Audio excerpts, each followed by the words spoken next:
Olá a todos.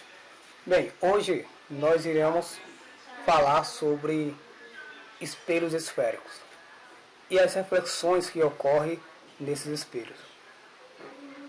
Basicamente, existem dois tipos de espelhos esféricos.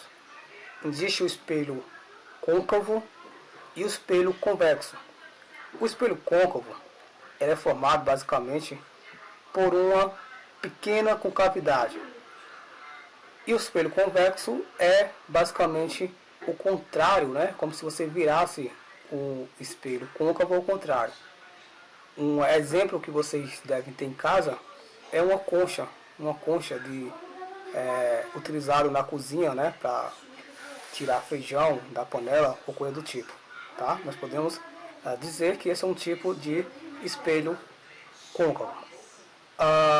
Mas é claro, os espelhos que são utilizados geralmente na área científica ou na área profissional, a concavidade é bem menor do que a concavidade que existe aí numa concha que vocês usam em casa, tá? Por exemplo, no ramo da odontologia, nós temos a utilização de espelho côncavo para ampliar a visão, né? Na verdade, aumentar o tamanho da imagem de um objeto que está se olhando. No caso da odontologia, para ampliar o tamanho dos dentes, tá? E observar uma imagem mais nítida que a olho nu não poderia ser observada, tá? Nos espelhos convexos, um dos grandes objetivos é aumentar a visão, tá? Aumentar o campo visual, ok?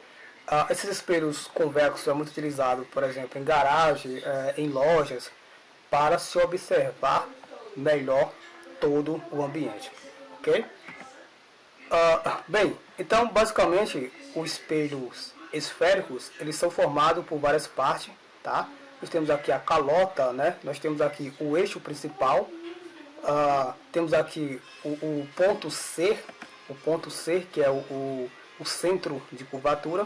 Nós temos o ponto V, que é o vértice, tá? É exatamente o centro do espelho por onde passa o eixo principal. Temos também o ângulo, né, de abertura, este ângulo de abertura. E temos o raio, tá? O raio do espelho côncavo, tá ok? Uma curiosidade sobre os espelhos esféricos é que a tocha, né, dos Jogos Olímpicos, ela é acesa exatamente em um espelho esférico, tá? O raio incide sobre o espelho esférico, a tocha tem que ser colocada exatamente no foco do espelho, que é exatamente aí onde irá haver o cruzamento dos raios incididos, né? Nós vimos que a luz é uma forma de radiação e com isso nós temos a formação da chama. Então, algumas propriedades dos espelhos esféricos é a seguinte, né? Imagine, né, uma primeira propriedade, imagine que você incida o raio de luz de forma paralela ao eixo principal, tá? Então, quando você faz isso, o raio refletido sobre o espelho, no espelho côncavo, irá passar exatamente pelo foco. No espelho convexo, nós iremos ter o raio refletido em uma direção na qual o prolongamento desse raio irá passar exatamente pelo foco, tá? Então essa é a primeira propriedade dos espelhos esféricos. Uma segunda propriedade é que se você passa o raio exatamente pelo foco, então ele será refletido de forma paralela ao eixo principal, tá? No espelho convexo, né? Se você incide o raio na direção do foco, ou seja, em uma posição na qual o prolongamento do raio irá passar exatamente no foco, então ele irá refletir de forma paralela ao eixo principal.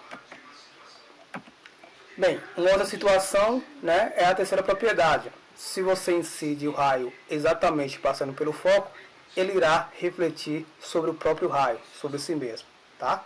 Da mesma forma, nós conseguimos observar também nos espelhos convexo. A quarta propriedade é que se o raio for incidido exatamente no vértice, que é esse ponto aqui, olha, ele será refletido de forma simétrica, tá? Tanto no espelho côncavo quanto no espelho convexo. Ok? Então esta foi a aula de hoje. Na próxima aula nós continuaremos falando a respeito de algumas características dos espelhos esféricos.